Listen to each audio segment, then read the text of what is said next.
નમસ્કાર મારા વહાલા વિદ્યાર્થી મિત્રો, આજે વાત કરીશું ધોરણ 8 વિષય વિજ્ઞાનના નવો અભ્યાસક્રમ મિત્રો જે એનસીઈઆરટી નો આવ્યો છે તેમાં પાઠ નંબર 10 ધવનીનું સંપૂર્ણ સોલ્યુશન વિદ્યાર્થી મિત્રો આપણે મેળવીશું. સ્વાધ્યાયનું જે તમને વિદ્યાર્થી મિત્રો પરીક્ષાની અંદર ખૂબ ઉપયોગી નીવડશે. તમે આ જવાબો વિજ્ઞાનની નોટબુકમાં પણ લખી શકો છો. વિદ્યાર્થી મિત્રો, આપણી ચેનલમાં તમામ વિષયના સ્વાધ્યાય સોલ્યુશન સાથે મૂકવામાં આવે છે. તો પ્રથમ તમારે ચેનલને સબસ્ક્રાઇબનું બટન દબાવી બાજુમાં આપેલા બેલ આઇકન ઉપર ઓલ નોટિફિકેશન કરી દેવા દરેક વિદ્યાર્થીને નમ્ર વિનંતી છે. સ્વાધ્યાય પ્રશ્ન નંબર 1, ધવની ખાલી જગ્યામાં પ્રસરી શકે છે. ખાલી જગ્યા પૂરવાની છે. તો વિદ્યાર્થી મિત્રો, સાચો જવાબ આવે છે ડી, ઘન પ્રવાહી અને વાયુઓની અંદર ધવની પ્રસરી શકે છે. નંબર 2, નીચેનામાંથી કોના અવાજની આવૃત્તિ ન્યૂનતમ હોવાની શક્યતા છે? તો વિદ્યાર્થી મિત્રો, સાચો જવાબ આવે છે સી, પુરુષની. પ્રશ્ન નંબર 3, નીચેના વિધાનોમાંથી જે વિધાનો સત્ય હોય તેની સામે ટી અને જે વિધાનો ખોટા હોય છે તેની સામે મિત્રો એફ પસંદ કરો. તો ધવની શૂન્ય અવકાશમાં પ્રસરી શકતો નથી. તો સાચો જવાબ આવશે ટી, એટલે કે સાચું છે. નંબર 2, કંપન કરતી વસ્તુના 1 સેકન્ડમાં થતા દોલનની સંખ્યાને તેનો આવર્તકાળ કહે છે. તો ખોટું છે, તો એફ. નંબર 3, જો કંપનનો કંપ વિસ્તાર મોટો હોય તો ધવની દુર્બળ હોય છે. તો ખોટું છે, આવશે એફ. નંબર 4, મનુષ્યના કાન માટે શ્રાવણીય રેન્જ 20 હર્ટ્ઝથી લઈને 20,000 હર્ટ્ઝ સુધીની હોય છે. તો સાચો જવાબ આવે છે ટી. નંબર 5, જેમ કંપનની આવૃત્તિ ઓછી તેમ પીચ વધારે. તો આ પણ ખોટું છે. અનિચ્છનીય કે અરુચિકર ધવની સંગીત તરીકે ઓળખાય છે. તો ખોટું છે, એફ આવશે. ધવની પ્રદૂષણ આંશિક શ્રવણ અશક્યતા ઉત્પન્ન કરી શકે છે. તો સાચું, એટલે મિત્રો આવશે ટી. નંબર 4, યોગ્ય શબ્દ વડે ખાલી જગ્યા પૂરો. એક દોલન પૂરું કરવા વસ્તુને લાગતા સમયને ખાલી જગ્યા કહે છે. તો તેને આવર્તકાળ કહે છે. નંબર 2, પ્રબળતા કંપનની ખાલી જગ્યાથી નક્કી થાય છે. તો મિત્રો કંપ વિસ્તારથી નક્કી થાય છે. નંબર 3, આવૃત્તિનો એકમ ખાલી જગ્યા છે. તો વિદ્યાર્થી મિત્રો, સાચો જવાબ આવે છે હર્ટ્ઝ. નંબર 4, અનિચ્છનીય ધવનીને ખાલી જગ્યા કહેવાય છે. તો તેને ઘોંઘાટ કહેવામાં આવે છે. નંબર 5, કંપનની ખાલી જગ્યાથી ધવનીનું તીણાપણું નક્કી થાય છે. તો આવૃત્તિ ઉપરથી નક્કી થાય છે.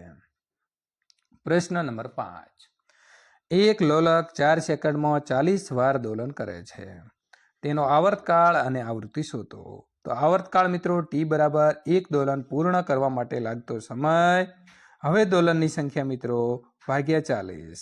તો જવાબ આવશે મિત્રો સમય ભાગ્યા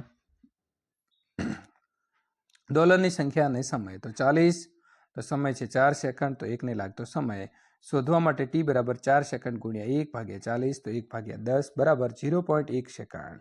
આવૃત્તિ શોધીએ તો 1 સેકન્ડમાં થતી દોલનની સંખ્યા. તો દોલનની સંખ્યા ભાગ્યા સમય સેકન્ડની અંદર, તો 40/4, તો આવશે 10 હર્ટ્ઝ આવશે. પ્રશ્ન નંબર મિત્રો 6, જ્યારે મચ્છરની પોતાની પાંખો 500 કંપન પ્રતિ સેકન્ડના સરેરાશ દરથી કંપન કરે ત્યારે મચ્છર દ્વારા ધ્વનિ ઉત્પન્ન થાય છે. તો કંપનનો આવર્તકાળ કેટલો હોય? તો અહીં મચ્છરની પાંખોની આવૃત્તિ 500 કંપન ભાગ્યા સેકન્ડ બરાબર 500 હર્ટ્ઝ આપેલી છે. હવે 500 કંપન કરવા માટે લાગતો સમય 1 સેકન્ડ છે. તો 1 કંપન કરવા માટે લાગતો સમય કેટલો? તો આવર્તકાળ ટી બરાબર 1/500 સેકન્ડ, તો આવશે બેટા 0.002 સેકન્ડ. પ્રશ્ન નંબર 7, નીચેના વાદ્યમાં ધ્વનિ ઉત્પન્ન કરવા જે ભાગ કંપિત થાય છે તેને ઓળખો. ઢોલક તો ખેંચાયેલી ત્વચા, સિતાર તો મિત્રો તાર, વાંસળી તો હવાના સ્તંભ. ત્યાર પછી પ્રશ્ન નંબર 8, ઘોંઘાટ અને સંગીત વચ્ચે શું તફાવત છે? શું સંગીત ક્યારેક ઘોંઘાટ બની શકે છે? તો સંગીતને મિત્રો વગાડવા માટે કોઈ પણ ચોક્કસ વાદ્યની જરૂર પડે છે. સંગીત મનને પ્રફુલ્લિત રાખે છે અને સંગીત કર્ણપ્રિય હોય છે. કાનને મિત્રો ગમતું હોય છે, એને કહેવાય કર્ણપ્રિય. ઘોંઘાટમાં ચોક્કસ વાદ્યથી મિત્રો જે છે તે અવાજ ઉત્પન્ન થતો નથી. ઘોંઘાટથી મનમાં અશાંતિ સર્જાય છે અને ઘોંઘાટ મિત્રો બેસૂર લાગે છે. પ્રશ્ન નંબર 9, તમારી આસપાસ જોવા મળતા ઘોંઘાટના ઉદ્ગમોની યાદી બનાવો. તો પહેલું છે મિત્રો વાહનોનો અવાજ, મોટા મશીનોનો અવાજ. વાહનોની અંદર મિત્રો લાઉડ સ્પીકર, હોર્નનો અવાજ, છકડા રિક્ષાનો અવાજ, ખૂબ મોટા અવાજથી ચાલતા સ્પીકરો, ટેલિવિઝનો, લગ્ન પ્રસંગમાં થતો ઘોઘાટ, ગીચ વસ્તીવાળા વિસ્તારની અંદર થતો ઘોઘાટ, ટ્રાફિકના લીધે થતો ઘોઘાટ. પ્રશ્ન નંબર 10. ઘોંઘાટ એ મનુષ્યને કઈ રીતે નુકસાન કરતા છે તે સમજાવો. તો ઘોંઘાટથી મનુષ્યને ઘણું બધું નુકસાન થઈ શકે છે, જેમાં ઘોંઘાટથી માણસની ઊંઘની અંદર ખલેલ પહોંચે છે. ઘોંઘાટિયા વાતાવરણની અંદર રહેનારો માણસનો સ્વભાવ ચીડિયો બની જાય છે. ઘોંઘાટના લીધે માનસિક તણાવ ઉત્પન્ન થાય છે. ઘોંઘાટના લીધે અણગમો પેદા થાય છે. લાંબો સમય ઘોંઘાટમાં રહેવાથી બહેરાશ આવી શકે છે. ઘોંઘાટથી હાઇપર ટેન્શનની મિત્રો તકલીફ થઈ શકે છે. આમ ઘોંઘાટિયા વાતાવરણમાં માણસને ઘણી બધી તકલીફો અલગ અલગ પ્રકારની વિદ્યાર્થી મિત્રો થઈ શકે છે. તો આપણે ઘોંઘાટવાળા વિસ્તારમાં જવાનું નથી. પ્રશ્ન નંબર 11. તમારા માતા પિતા એક ઘર ખરીદવા જઈ રહ્યા છે. તેમને એક ઘર રસ્તાના કિનારે અને બીજું રસ્તાથી 3 ગલી છોડીને આપવાનો પ્રસ્તાવ કરવામાં આવ્યો છે. તો તમે તમારા માતા પિતાને કયું ઘર ખરીદવાની સલાહ આપશો? તમારો જવાબ સમજાવો. તો મિત્રો રસ્તાની બાજુમાં આવેલા ઘરને લીધે થતા ગેરફાયદા જોઈ લઈએ. તો વાહનોના ગતિના કારણે થતું ધૂળ અને ધુમાડિયું વાતાવરણ, વાહનો ટ્રાફિકના કારણે ઉદ્ભવતો ઘોંઘાટ, આ બધા કારણના લીધે હું મારા માતા પિતાને 3 ગલીઓ છોડીને ઘર ખરીદવાનું જણાવીશ, જેથી કરીને મિત્રો પરિવારના દરેક સભ્યના સ્વાસ્થ્યની સુરક્ષા અને મનની શાંતિ જળવાઈ રહે. પ્રશ્ન નંબર 12. સ્વરપેટી અથવા તો કંઠસ્થાનની આકૃતિ દોરો અને તમારા પોતાના શબ્દમાં તેનું કાર્ય લખો. તો સ્વરપેટી આવી રીતે દોરવાની છે મિત્રો, અને સ્વરતંતુઓ પણ અંદર દોરવાના રહેશે. મનુષ્યની સ્વરપેટી કે કંઠસ્થાનમાંથી ધ્વનિ ઉત્પન્ન થાય છે. સ્વરપેટી શ્વાસ નળીના ઉપરલા છેડા ઉપર હોય છે. 2 સ્વરતંતુઓ સ્વરપેટી અથવા તો કંઠસ્થાનથી એવી રીતે ખેંચાયેલા હોય છે કે જેથી એક સાંકડી તિરાડ, જેને સ્લીટ કહે છે, હવાની અવર જવર માટે બંનેની વચ્ચે રહે. જ્યારે મિત્રો ફેફસા તિરાડ દ્વારા હવા ધકેલે છે ત્યારે સ્વરતંતુઓ કંપન અનુભવે છે અને ધ્વનિ ઉત્પન્ન થાય છે.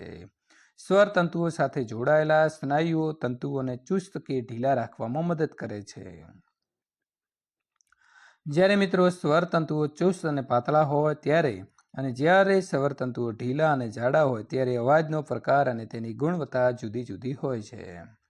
પ્રશ્ન નંબર 13. આકાશમાં વીજળી અને મેઘ ગર્જના એક જ સમય અને મિત્રો એક જ સમાન અંતરે હોય છે. આપણને વીજળી પહેલા દેખાય છે અને મેઘ ગર્જના પછીથી સંભળાય છે. તો તમે સમજાવી શકો શા માટે અવાજ મોડો આવતો હશે? તો 22 સેલ્સિયસ તાપમાને હવામાં ધ્વનિનો વેગ મિત્રો 344 મીટર સેકન્ડ -1 હોય છે.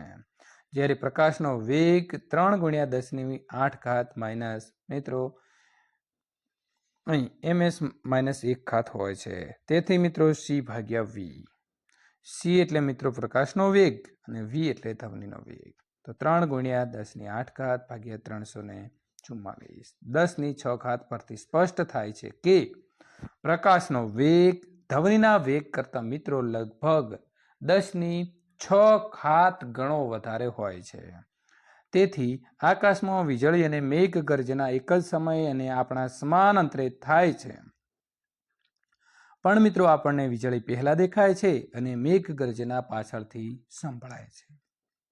વિદ્યાર્થી મિત્રો, સંપૂર્ણ સોલ્યુશન પૂર્ણ થાય છે. ત્યાર પછીના પાઠનું સોલ્યુશન મેળવવા અહીં આપેલી એન્ડ સ્ક્રીન ઉપર ક્લિક કરીને મેળવી શકો છો.